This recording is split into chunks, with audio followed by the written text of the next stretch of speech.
all can imagine, this is a pretty difficult day, and so for the sake of not losing my composure, I'll put a few words down on paper, and my thoughts nonetheless.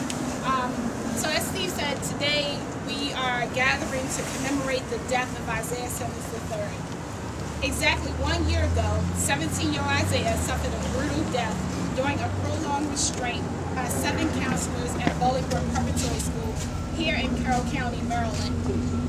Isaiah had been at the school barely 2 weeks when our mother received a call on the morning of the 24th notifying her that her son was dead. As weeks passed by, our family would soon discover the method by which Isaiah had lost his life. For over 2 hours, Isaiah was placed in a face-down prone restraint by 7 adult staffers. Witnesses state that the restraint was administered by having 1 counselor hold each limb and a 5th apply pressure to his back by sitting or kneeling on him.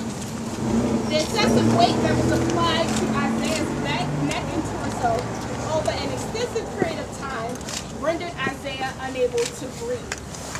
According to witnesses, he repeatedly explained, "Let me up, I can't breathe. Let me up, I can't breathe." Instead, the counselors decided to ignore his pleas. Essentially, Isaiah suffocated to death over a period of 2 hours.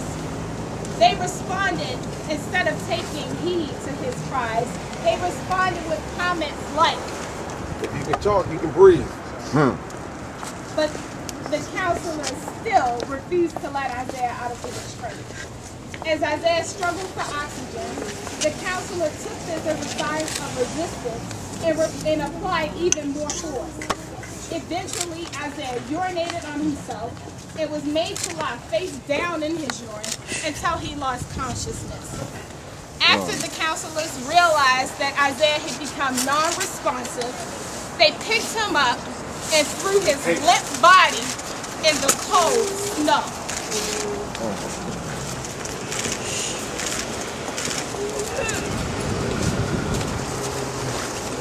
When they realized that Isaiah could not be resuscitated after being in the cold snow, they then picked him back up and brought him back inside the building. They subsequently administered CPR and called 911 41 minutes later.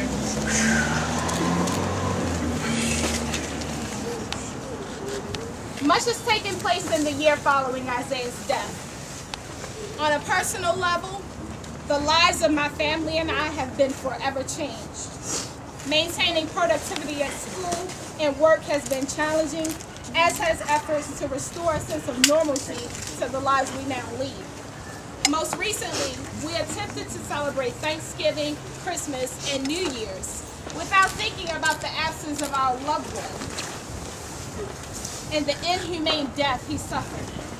We consistently try to enjoy time with family while simultaneously being reminded that one of the most integral parts of it is gone. Some of us cry frequently, as much as several times a week, while others shed tears when we see a teenager bouncing a ball down the street and are reminded of his favorite hobby. Some remember him by posting pictures throughout their houses, while others hide their memories deep in the bosom of their heart. Some of us wear lockets to feel that he is near, while others sing the songs he used to sing or recite the jokes he used to make. While we all have different ways of preserving Isaiah's memory, one thing is common to us all, and that is the fact that remembering Isaiah is bittersweet, because remembering him always brings accompanying thoughts of the torturous death he suffered. The sudden death of a loved one would bring intense grief for anyone, but in this case, the unwarranted pain and suffering that Isaiah endured makes this situation all the more difficult. During this past year, my family and I have felt every emotion imaginable. Hurt, anger, sadness, denial, grief. Yet we have also been able to experience life-changing communion with God.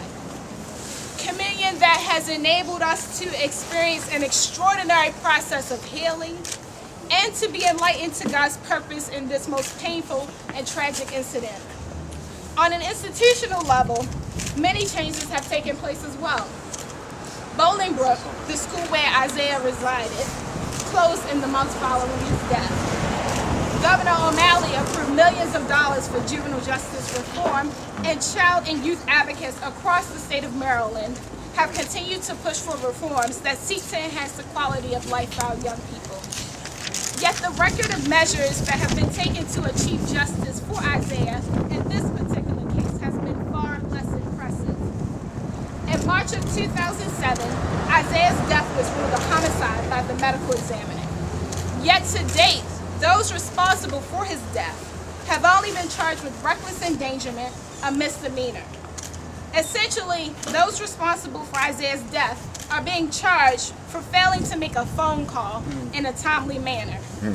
The lengthy, brutal, inhumane restraint that was used against Isaiah is not being addressed at all. The family has pleaded with the Carroll County State's Attorney to use his authority to file the appropriate minimum charge of manslaughter, yet our pleas have fallen on deaf ears. To add insult to injury, we were recently made aware that a judge is now considering a motion to dismiss the already trivial charge of reckless endangerment for all of the defendants. 1 year later, those responsible for Isaiah's death still walk the streets freely and have yet to be held appropriately accountable. For this reason, today, we stand as committed to this fight for justice as we were when the state's attorney for Carroll County, Jerry Barnes, first announced his decision to only indict on misdemeanor charges. We stand committed and we are continuing this fight because we as a family and community believe. We believe that the Department of Justice will find overwhelming evidence that demonstrates that excessive force was used against Isaiah. Yes. For Isaiah. We believe that the Department of Justice will find that Isaiah's constitutional right to be protected from cruel and unusual punishment was violated. We believe that the Department of Justice knows that Isaiah had a constitutional right to life, and that right was violated while Isaiah was in the custody of the state of Maryland by people who were agents of that same state. We believe that when this case is finished at the state level, the Department of Justice will move forward and file the appropriate minimum charges of manslaughter. Justice for Isaiah. Justice for Isaiah. Because of the excessive force that was used against Isaiah, a minor, a 17-year-old, in the custody of the state of Maryland. Furthermore, we believe that when we achieve justice for Isaiah, we will be one step closer to achieving justice for all children and ensuring that no child's life is claimed by institutional violence again. Moreover, we continue this fight for justice because while Isaiah just happened to be the child of Felicia and Isaiah Simmons Jr., he could have, in fact, been anybody's child. That's right. In this week, as we celebrate the life, contributions, and memory of Dr. Martin Luther King Jr., we believe wholeheartedly that in the words of Meade, a few committed, concerned citizens can and will make a difference. We believe that when we win justice for Isaiah, that we will be that much closer to having a justice system that works the same for everyone at all times in all places. We know Justice for our children. We know and are encouraged that Jerry Barnes, the state's attorney for Carroll County, is not the final authority in our lives. That's right. And it is with that assurance that we continue to press toward the mark of justice for Isaiah and indeed justice for all children. Justice for Isaiah.